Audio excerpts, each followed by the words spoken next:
Hallo Handbook Germany Community. Heute sprechen wir mit dem Kinder- und Jugendpsychotherapeuten Martin Gött. Herr Gött arbeitet im Zentrum Überleben in Berlin. Dort werden Menschen psychotherapeutisch behandelt aus den unterschiedlichsten Herkunftsländern. Viele von ihnen mussten flüchten. Sie haben Krieg und Gewalt erlebt. Das hinterlässt tiefe Spuren. Und auch die Unsicherheiten hier in Deutschland belasten sie zusätzlich.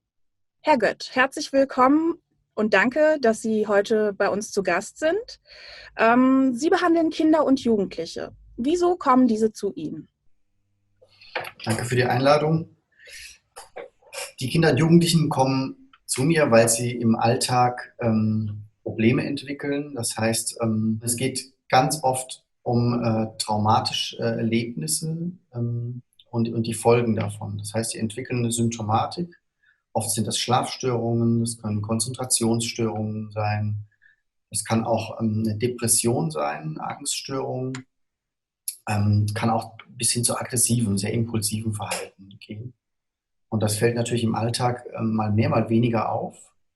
Was macht das mit Eltern oder auch Erziehungsberechtigten, wenn sie diese Probleme bewältigen müssen? Das Schwierige, glaube ich, ist bei Familienkindern und bei den ganzen Familiensystemen, die ja in Deutschland ankommen, dass die Eltern, das heißt die Erwachsenen, die Erziehungspersonen, das sind die Leute, wo die Kinder sich sicher fühlen sollen, wo sie Vertrauen haben, oft auch sehr belastet sind.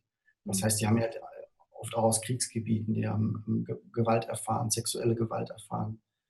Das heißt, die sind selbst so belastet, dass sie das wahrnehmen, dass die Kinder Probleme haben, aber dass sie sich das oft selbst nicht richtig erklären können oder nicht genau adäquat reagieren können oder nicht wissen, was sie tun können.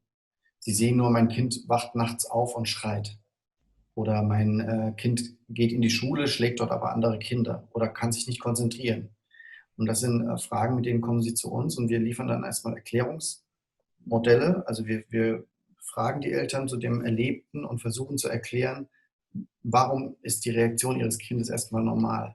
Hm. Also das Kind zeigt eine normale Reaktion auf das, was sie erlebt haben. Je mehr wir erklären, wie die Psyche zusammenhängt mit dem Körper, es geht auch oft um Schmerzen, Kopfschmerzen, Bauchschmerzen, Hm. je mehr man das zusammenführen kann, desto besser wird es für Eltern verständlich und nimmt auch viel Verantwortung von den Eltern, weil die immer denken, sie machen etwas falsch oder sie konnten ihre Kinder nicht beschützen, sie schaffen das heute auch nicht adäquat zu reagieren, aber oft ist es einfach eine ganz normale Reaktion auf das, was erlebt wurde. Und das entlastet viele Eltern. Ja. Also gerade, dass sowohl Eltern als auch die Kinder ihre Belastung mitbringen. Was kann das mit der Dynamik innerhalb der Familie machen? Also wir haben hier Familien, da können teilweise die Eltern dann nicht mehr schlafen, weil ihre Kinder nicht mehr schlafen können. Also da haben wir hochbelastete Elternsituationen aufgrund der Verhaltensweisen der Kinder. Das heißt, die entwickeln zusätzlich Störungen oder Symptome, weil es den Kindern so schlecht geht. Und das führt zu so einem Art Teufelskreis. Also je schlechter es den Eltern geht, desto schlechter geht es dann dem Kind. Und so schaukelt sich das hoch.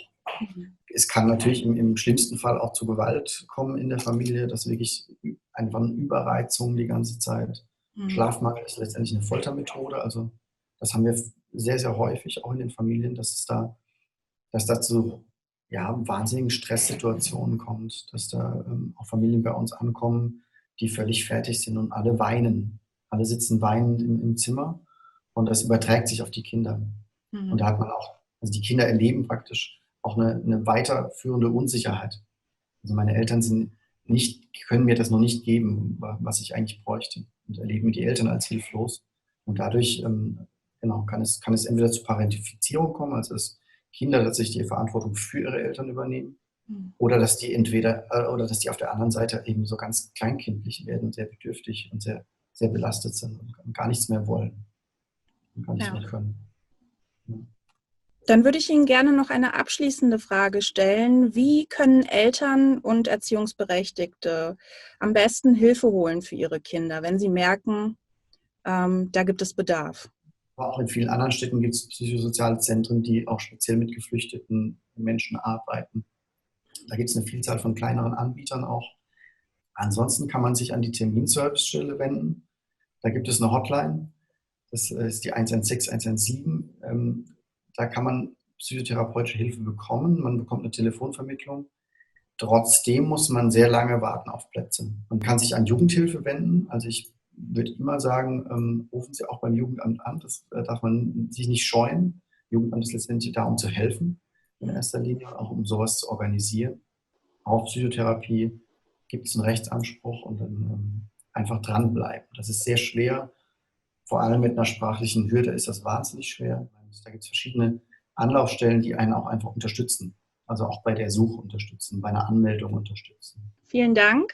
Ich wünsche Ihnen und Ihren Patientinnen und Patienten weiterhin alles Gute. Und viel Erfolg weiterhin mit dem Projekt. Danke gleichfalls.